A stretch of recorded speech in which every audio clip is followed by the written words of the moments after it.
Welcome, everyone. Let's get ready for some NBA basketball on 2K Sports. Now a chance to check out tonight's starting lineups. First for Los Angeles, Nash and Bryant in the backcourt. And holding down the middle out of Central Michigan University, the skilled and ambidextrous 7-footer, Chris Eamon. Then there's Nick Young, and it's Gasol in at the 4 spot. And then for the Houston Rockets, manning the backcourt, Jeremy Lin along with James Harden. And it's center, the most dominant physical presence in the NBA, the elite defensive big man, Dwight Howard.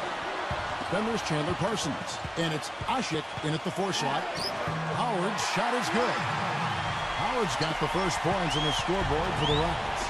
Tell you what, he takes a lot of punishment inside. When Howard gets the ball in deep, defenses are looking to foul him hard because of his difficulties at the free throw line. And he's a devastating finisher when you let him power it up to throw it down. He's a former dunk contest champ, Steve, so you give him a chance to do that, he'll make you part of his highlight reel. That's good. I like the offensive awareness to exploit that lack of coverage on that play. You know, the Rockets turned a lot of heads last season, guys, as they got back into the playoffs after missing out the year before. A big part of that was how they played at home. They were very tough to beat in Houston. Count that one. Here in the first, a little over a minute played so far. A moment to check in with Doris Burke. Doris? Hey, Kevin. Well, Mike D'Antoni had a few minutes for me. He said he certainly followed the rise of Jeremy Lin into a prime-time point guard in this league. And he told me we need to try to limit his penetration. That's where he's most effective, slashing and with the drive and kick. Guys, Lin has certainly been working to improve his outside shot. But sometimes you have to pick your poison, and they'll live with him shooting from outside. Back to you. And thank you for that, Doris. Lakers have gone 1 of 3 from the field to start this one so far.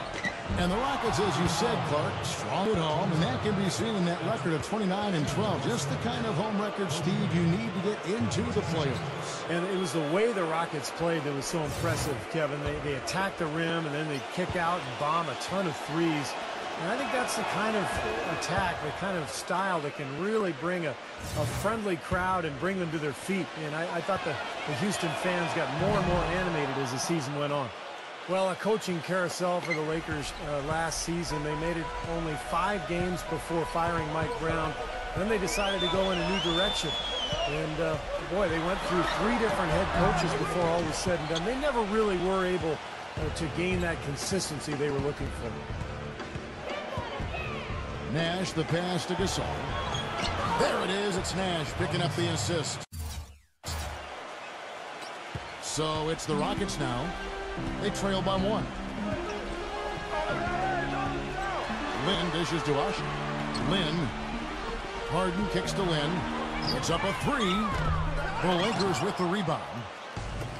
Damon's got 3 rebounds now in this one. And back to the Lakers' struggles last season. What do you think, Clark, were the main problems that, held them back from being the kind of title contender that they thought they were, and a lot of people imagined they were? Well, how much time do I have? 3 or 4 shot clocks worth? I mean, I think there were a number of issues, as you might expect. Injuries played a significant role, but I think there was discord over how they should play, really no true identity. They were a big team trying to be small, a team without a number of shooters trying to spread the floor, an older team trying to go up tempo, coaching change, and that transition. Right, yes. You had a lot of moving parts, and it made it very difficult for everybody, I think, and it showed in how the Lakers season went. That's a good assessment. And now the first timeout called here for the Rockets.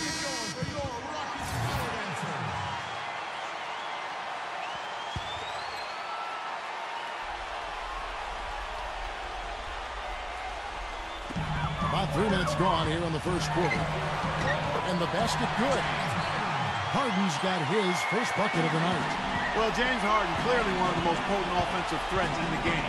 Can do it all. Pass, shoot with range, get to the rim. He led the league in free throw attempts last season with over 10 a game. The defense sagged off, and, he did not hesitate to rise up and bury that 3. And first quarter, we're about 3.5 minutes in. The feather touch on the finger roll. Beautiful. The soft finger roll is just one of the many finishing moves he has in his bag of shot making.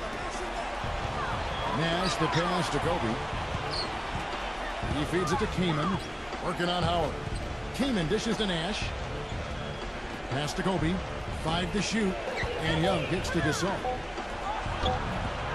Blanketed by the D. He fights to the rim for the layup. Gasol's got 6. And Clark, you mentioned Harden, great at drawing fouls. He stays low. He holds the ball low. And when he brings it up, if the defender reaches, he just guides his arms up under theirs to draw the contact. It's a very clever move. Yeah, I've seen a lot of players over the years do it. Kevin Durant has done it. Tim Duncan before that. Going way back, Sam Perkins used to make that move. It's really a tricky play, and it's tough to guard, but when you perfect it offensively, it's really a weapon. Big group substitution here for the Lakers. Jordan Hill, he's checked in for Kaman. Johnson comes in for Nick Young. Steve Blake's checked in for Kobe. And it's Farmar in for Steve Nash. Oh, I tell you what, nice little run here they're going on. Now the story is points in the paint, Clark. I mean, they're getting point-blank shots every time down. And the foul on Jordan Farmar. That's his first foul.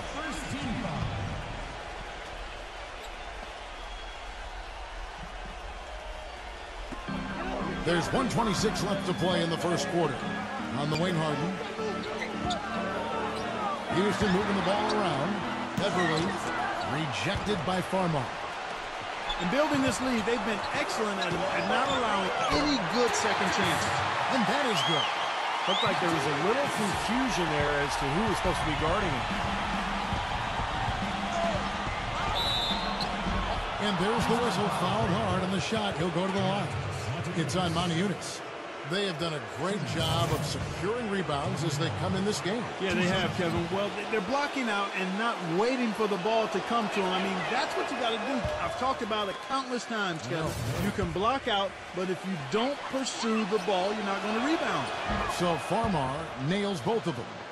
And, you know, for the Lakers last season, a lot of turmoil. And you think about the coaching change, but it wasn't just that. It was a whole system change as well. And the front office felt the Princeton offense they started using wasn't working out. So they were in a state of flux all season long. Well, there's plenty to like about him as a player, but, you know, one thing that really stands out is the quick trigger. He can catch the ball in space, defenders all over him, but, you know, in an instant, lets that shot go, and he is accurate. And another thing about his game that's really noticeable is how well he handles defensive pressure when he's getting his shot off. He's a very composed shooter. It's Harden with the drive. And he uses the glass on the layup. Harden's got his third basket of the night right there. And going back to the Princeton offense that Clark mentioned, Steve, tell us about that offense and why do you think it didn't work out? Well, they only gave it 5 games, Kevin. I mean, Mike Brown was 1-4 when he got fired, and that's impossible to install an offense and expect it to work that quickly. So, I mean, I think the offense would have been fine if they had given it time and given Mike Brown some time to install it. Good on the second free throw. And you can see in this game how aggressive they've been. I mean, that's created a lot of opportunities at the line for them. Ball's knocked loose. Running in his kicks to Garcia. Harden.